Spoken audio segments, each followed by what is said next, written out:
Antes de comenzar con la historia, me gustaría saber algo de ustedes. ¿Desde dónde nos están escuchando? ¿Y a qué hora les gusta ponerse estos relatos? Me encantaría leerte en los comentarios.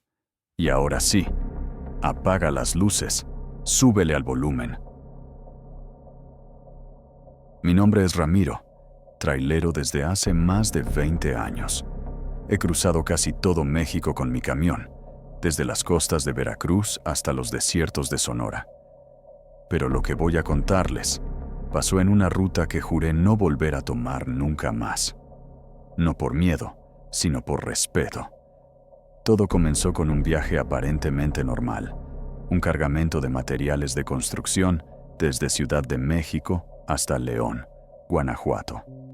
Me asignaron la Ruta Federal 57, y aunque había escuchado cosas raras sobre el tramo entre Querétaro y San Felipe, nunca le puse atención. Rumores, ya saben, cosas de carretera. Salí del centro de carga pasadas las 8 de la noche. El cliente pedía el material temprano, así que planeaba manejar casi toda la madrugada. Ya conocía el camino. La cabina olía a café, mi playlist de corridos sonaba bajito y el motor rugía parejo. Todo bien, hasta que llegué al kilómetro 31. Sí, así como lo oyen. Kilómetro 31. Un tramo que, según el GPS, no tenía nada especial. Pero desde que pasé por ahí, las cosas se pusieron raras. Primero fue la señal. El radio se quedó en silencio. El GPS empezó a reiniciarse y el reloj digital del tablero se puso en ceros. Pensé que era una falla eléctrica, así que no le di importancia. Hasta que el motor empezó a fallar. Como si el camión se negara a avanzar. Orillé la unidad y bajé a revisar. No vi nada extraño. Ni fugas, ni humo, ni nada fuera de lo normal. Pero algo en el ambiente me puso la piel de gallina. El aire estaba pesado. No hacía viento, pero los arbustos se movían y había un olor raro, como a metal quemado y tierra mojada. De pronto, escuché un ruido detrás del camión. Pasos. ¿Quién anda ahí?, grité. Nadie respondió. Tomé la lámpara que guardo debajo del asiento y me acerqué a la parte trasera. Cuando iluminé, vi algo que hasta hoy me cuesta explicar. El cargamento estaba abierto. Y no me refiero a que se hubiera caído. Las puertas estaban abiertas con las cerraduras intactas, como si alguien o algo las hubiera desbloqueado desde dentro. Pero eso era imposible. Nadie podía abrirlas sin la llave especial. Y entonces, lo vi. Una figura, de espaldas, parada justo a unos metros del tráiler. Alta, muy alta. No pude ver su rostro porque estaba de espaldas, pero tenía algo en la cabeza. Una especie de casco de hierro oxidado. Y estaba inmóvil, como si supiera que lo estaba mirando. No reaccioné, ni corrí, ni grité. Solo me quedé congelado, sintiendo como el aire se volvía más frío, como si me absorbiera el pecho. Y luego, en un parpadeo, la figura desapareció. Cerré el cargamento de inmediato, subí al camión y traté de avanzar. El motor arrancó como si nada hubiera pasado, pero lo más inquietante fue lo que vino después. A los pocos kilómetros, pasé por una estación de servicio. Entré a tomar café, tratando de calmarme. Ahí conocí a un señor mayor que me miró raro cuando le conté lo que había visto. Me dijo: «¿Te pasó en el kilómetro 31, verdad?» Asentí. Me temblaban las manos. «Tú no eres el primero. Ese lugar era un antiguo terreno militar en los años 40. Hacían experimentos con soldados, cosas que ni Dios perdona. Uno de ellos se volvió loco, mató a sus compañeros con un hacha de herramientas y se perdió entre los cerros. Nunca lo encontraron. Dicen que su alma sigue ahí, buscando a quién arrastrar con él. Creí que era solo otra leyenda, hasta que al día siguiente, al descargar en León, los trabajadores revisaron el remolque y encontraron algo espantoso. Un casco de hierro oxidado, igual al que vi esa noche. Yo no lo puse ahí. Nadie más tuvo acceso. Y aún me pregunto si de verdad logré salir de ese tramo. o si hay una parte de mí que todavía está atrapada en el kilómetro 31. Desde entonces, le doy la vuelta a esa ruta. Si tengo que manejar más horas o desviarme por otros estados, lo hago. Porque hay caminos que no son para nosotros.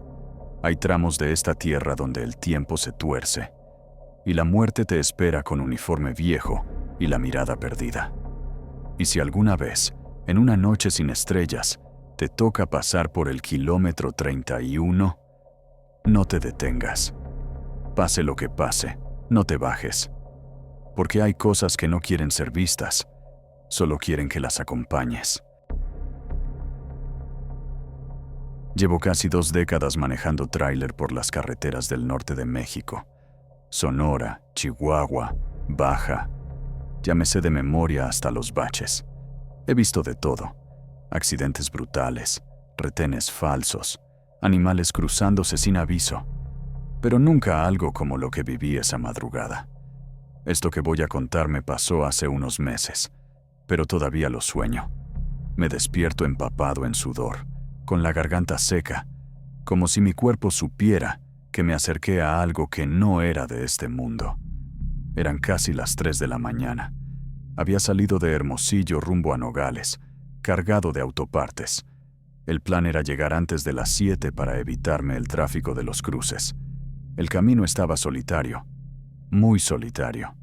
Ni una sola luz, ni un solo carro, ni siquiera los federales que siempre están jodiendo. Puro monte. Llevaba buena música, un termo con café y una coca por si me daba el bajón.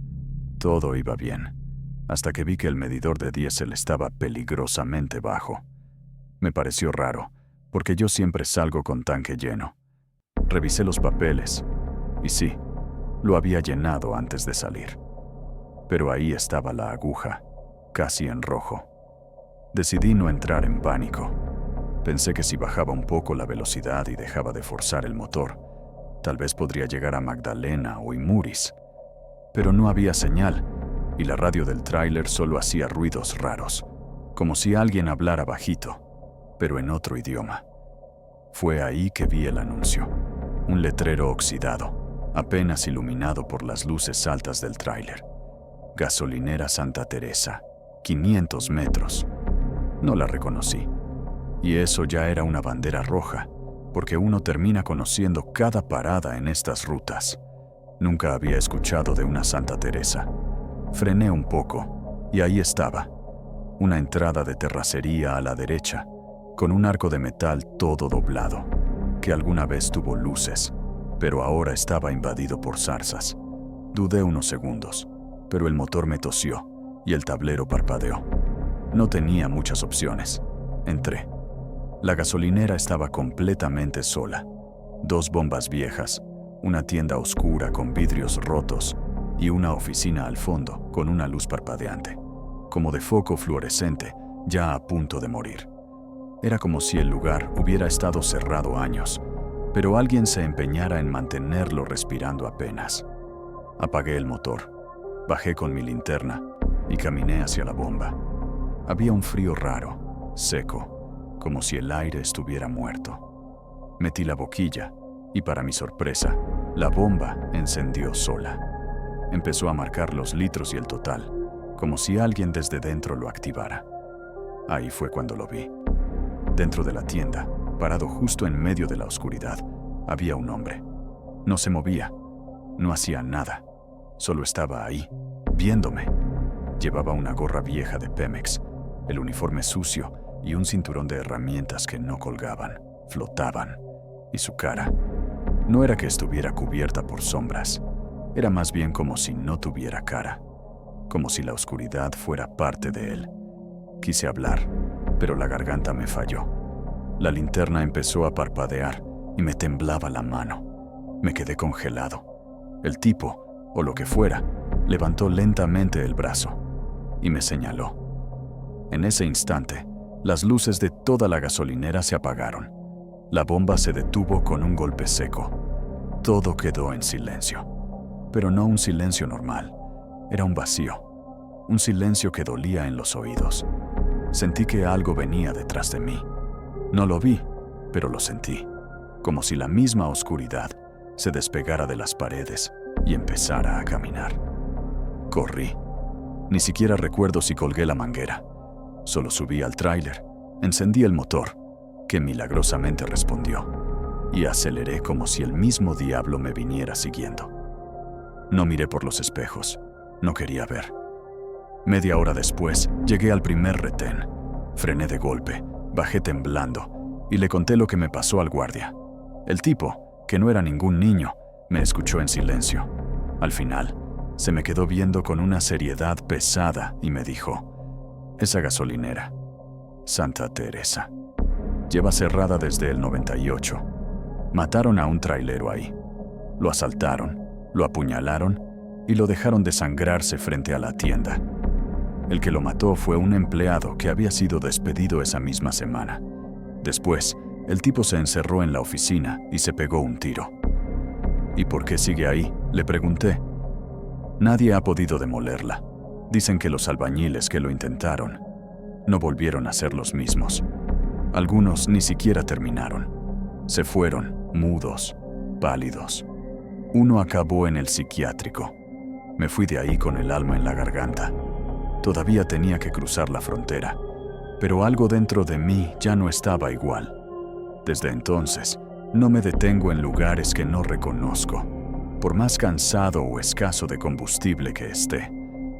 No sé qué era eso que vi, o qué quería de mí, pero sí sé que no estaba vivo. Y si algún día, por esas vueltas del destino, vas manejando por la carretera 15 y ves un letrero viejo que dice Santa Teresa, sigue de largo. Me llamo Raúl y llevo más de 20 años en las carreteras del norte. He rodado por todo el país, desde la frontera hasta Chiapas, pero hay un tramo allá por Chihuahua que no me gusta cruzar ni de día. Es la vieja carretera rumbo a San Juanito, pasando por La Junta. Una vía angosta, sin señal, donde el bosque se cierra sobre el asfalto como si quisiera tragarte. Era una noche fría de noviembre, cuando la sierra empieza a helar de verdad. Iba con un cargamento de maquinaria desde Ciudad Juárez rumbo a Parral, pero me desvié por San Juanito, porque unos colegas me dijeron que ese camino estaba libre de retenes y obras. Mala decisión. Desde el inicio sentí algo raro. La radio empezó a fallar, el GPS se congelaba y la señal del celular desapareció por completo. Eran como las 9 cuando empecé a ver una neblina muy espesa. No era normal. Se sentía pesada, como si estuviera viva. Bajé la velocidad y me pegué al volante, con los faros largos apenas atravesando esa sopa blanca. De pronto, vi una silueta al borde del camino. Frené en seco. Era una muchacha, sola, en medio de la nada. Llevaba un vestido blanco y tenía el cabello largo, completamente mojado. No parecía asustada, pero sí, fuera de lugar. Bajé la ventana un poco. ¿Estás bien?, le grité. No respondió. Solo levantó el brazo y señaló hacia adelante. Luego, desapareció entre la niebla. Tragué saliva. No sé por qué no me fui. Algo en mi pecho me decía que debía avanzar, pero con cuidado. Seguí manejando despacio, y no habían pasado ni 2 minutos cuando vi una curva pronunciada, y justo después, una parte del asfalto hundida. La tierra se había deslizado y media carretera estaba colapsada. Si hubiera seguido a velocidad normal, me habría ido directo al barranco. Me estacioné temblando. Ahí me quedé, respirando hondo. Entonces, vi algo más. Al otro lado del derrumbe, entre los árboles, brillaban unas luces, como faros. Un tráiler, volcado, medio cubierto de ramas. Me bajé, tomé mi linterna, crucé a pie con cuidado y llegué hasta él. Estaba oxidado. Llevaba ahí semanas, tal vez meses. Me acerqué a la cabina y entonces lo vi. Dentro había un cadáver, todavía con el cinturón puesto, el rostro desfigurado, pero algo llamó mi atención. En el tablero, colgado del espejo, había un relicario abierto con una foto vieja. Era la misma muchacha que vi en la carretera. Volví a mi unidad temblando, encendí el motor y esperé ahí hasta el amanecer. Cuando por fin regresó la señal, avisé a las autoridades del derrumbe y del tráiler. Me dijeron que sí, que ese accidente había ocurrido hacía más de 3 años. El conductor se llamaba Elías y su hija, María, había muerto días antes del accidente. Dicen que él nunca lo superó, que enloqueció y que aquella noche, al no ver la curva, se fue al vacío. Desde entonces, hay quienes aseguran ver a una muchacha vestida de blanco señalando el camino, justo antes de la curva. Yo no creo en fantasmas, o no creía, pero si no fuera por ella, yo no estaría aquí contando esto. Desde ese día, cada vez que paso por San Juanito, le toco el claxon 3 veces. Por respeto, por gratitud, y por si aún anda ahí, cuidando a los que, como su padre, no pudieron frenar a tiempo. Dicen que andar en la carretera te enseña a conocer el alma humana, y también lo que no es humano. Llevo casi 30 años manejando tráiler por todo México, desde los desiertos más secos hasta las sierras más frías. He visto cosas que te podrían helar la sangre, pero hay un recuerdo que no he podido borrar. Una historia que todavía me hace temblar cuando paso por ciertos tramos, sobre todo en la madrugada, cuando el silencio pesa y el miedo se siente justo detrás de ti. Esto que voy a contar me pasó hace unos 6 años, en una ruta que conozco como la palma de mi mano. La carretera libre Mazatlán-Durango, cruzando la Sierra Madre Occidental. Un tramo famoso por sus curvas, su neblina traicionera y por los rumores. Cuentos de aparecidos, de brujas, de choferes que nunca llegaron a su destino. Siempre pensé que eran exageraciones. Hasta esa noche, había salido de Mazatlán como a las 6 de la tarde, con el remolque lleno de tarimas de aguacate rumbo a Torreón. La idea era cruzar Durango en la madrugada y descansar allá, pero algo me decía que esa noche no iba a ser como las demás. A eso de las 11, ya había dejado atrás el Espinazo del Diablo, ese tramo peligroso lleno de curvas cerradas. Me orillé en una pequeña área de descanso para traileros, justo antes de llegar a El Salto, Durango. Me bajé del camión, estiré las piernas y preparé un café con mi cafetera eléctrica, de esas que se conectan directo al encendedor del tráiler. El aire estaba helado y todo estaba en silencio. Solo se escuchaban los árboles moviéndose con el viento y, muy a lo lejos, el sonido de otro motor. Me recosté en el asiento, cerré los ojos y traté de dormir un rato antes de seguir el camino. Pero no pasaron ni 20 minutos cuando un ruido me despertó de golpe. Era un sonido, como de pasos, lentos, arrastrados. Pensé que podía ser otro chofer o algún animal, pero cuando miré por el espejo lateral, vi algo que me hizo fruncir el ceño. Una figura parada, al borde del bosque, apenas iluminada por la luz débil de los faros. Era una mujer, o al menos eso parecía. Llevaba un vestido largo y blanco, todo sucio, y el cabello le tapaba la cara. No se movía, no decía nada, solo estaba ahí, parada, mirándome. Sentí un escalofrío recorrerme la espalda. Encendí el motor y prendí las luces altas. Pero cuando lo hice, ya no estaba. Había desaparecido. Pensé que quizá estaba más cansado de lo que creía.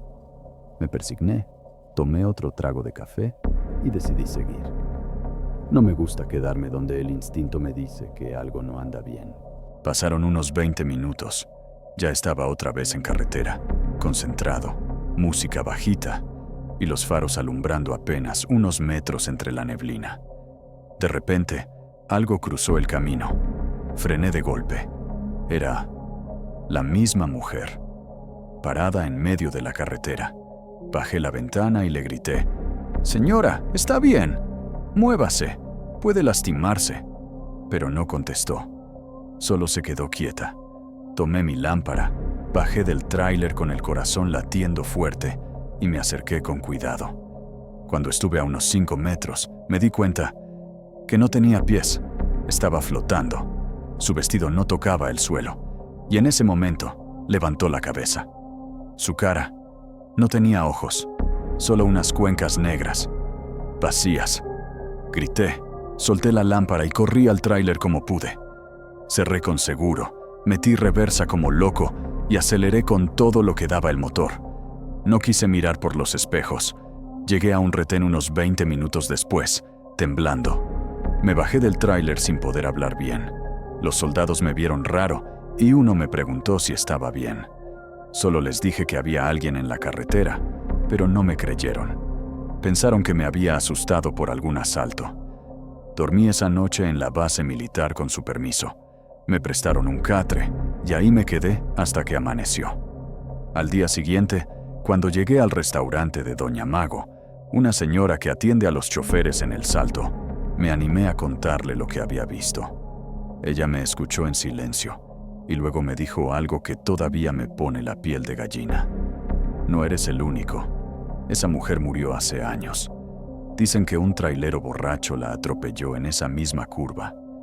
Desde entonces, se le aparece a los que cruzan solos por ahí, pero solo a los que tienen el alma limpia, como si buscara que alguien la ayude a descansar. Me quedé helado. Esa fue la última vez que manejé por esa zona de noche. Desde entonces, solo paso por esa sierra de día y jamás me detengo si veo a alguien parado en medio de la carretera. A veces me pregunto, ¿de verdad buscaba ayuda? ¿O solo quería compañía para no estar sola en ese infierno? Uno nunca sabe qué es lo que carga la noche en la sierra. Pero lo que sí sé es que la carretera tiene memoria y algunos fantasmas también. He aprendido que manejar por las carreteras de México es como jugarle una partida al destino. Hay días tranquilos, viajes sencillos, casi aburridos.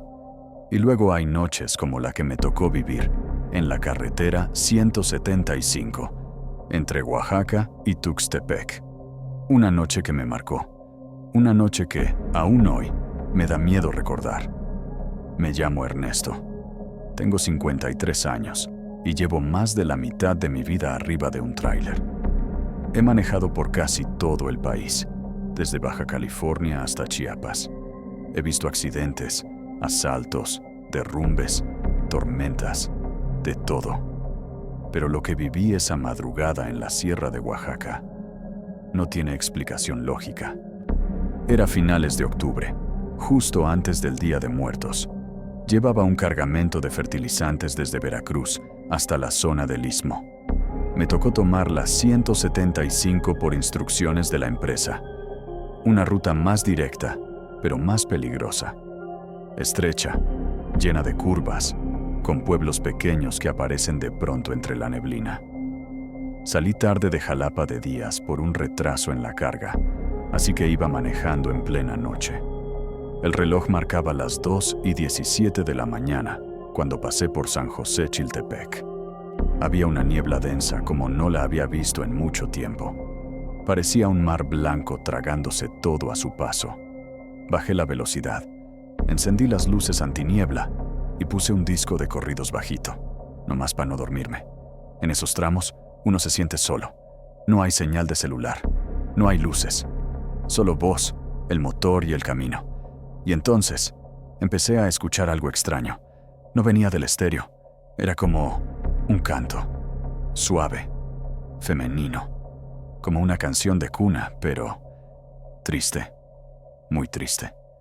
Pensé que eran imaginaciones mías, que el cansancio me estaba jugando una mala pasada, pero el canto seguía, iba y venía, como si se colara por las rendijas del aire acondicionado. Apagué la música y bajé el vidrio. Nada. Pero cuando volví a cerrar, el canto seguía. Esta vez, más claro, más cerca. Duérmete, niño, que viene la bruja. Esa era la melodía, antigua, desafinada, como salida de un disco viejo o de una tumba. Se me heló la sangre. Acción lógica. Apreté el volante. Manejé más rápido. No quería mirar a los espejos. No quería saber si había algo atrás, pero algo dentro de mí me obligó. Solo un segundo, solo por confirmar. Y ahí estaba, una mujer, sentada en el camarote, dentro de mi tráiler. Vestía de negro, con un velo que le cubría la cara. Tenía las manos pálidas y delgadas, y no hacía nada más que cantar. Su voz salía despacio, casi como un susurro. «Duérmete, niño». Grité. Grité como nunca en mi vida. Frené el tráiler de golpe. Salí corriendo sin apagar el motor. Me caí sobre la terracería. Temblaba. El canto ya no se oía. La puerta del tráiler estaba cerrada. Esperé varios minutos antes de atreverme a subir otra vez. Me armé de valor, tomé la llave de cruz y revisé cada rincón del camarote. Nadie, ni rastro, solo el rosario que cuelga del retrovisor, oscilando como si alguien lo hubiera empujado. Seguí manejando, no sé cómo, recé, no puse música, no quise ni mirar los espejos. Llegué al entronque con Valle Nacional al amanecer, con las manos agarrotadas del susto. Me detuve en una fonda donde desayunan los locales. Me serví un café y me senté en una mesa solo, sudando frío. No dije nada, hasta que un anciano, el dueño del lugar, se me acercó y me dijo: «Venía por las 175 de noche, ¿verdad?». Le dije que sí, y me preguntó si había escuchado el canto. No tuve que responder. «Muchos la han oído», me dijo. La mujer que canta era una madre que murió en ese camino hace muchos años. Iba con su hijo cuando el carro se fue por un barranco. El niño sobrevivió, pero ella no. Dicen que desde entonces se aparece a los choferes cansados. A veces les canta, a veces se les sube. Yo no dije nada, solo asentí. Desde esa madrugada, nunca más volví a tomar la 175 de noche. Si me toca ese tramo, lo hago con sol encima, y con compañía si puedo. No sé qué fue lo que vi, no sé si estaba soñando, pero lo sentí, lo escuché, lo viví. Y todavía hay noches en que, al cerrar los ojos en la cama de mi tráiler, escucho esa voz lejana, ese canto suave que parece venir del fondo de la niebla. «Duérmete, niño, que viene la bruja».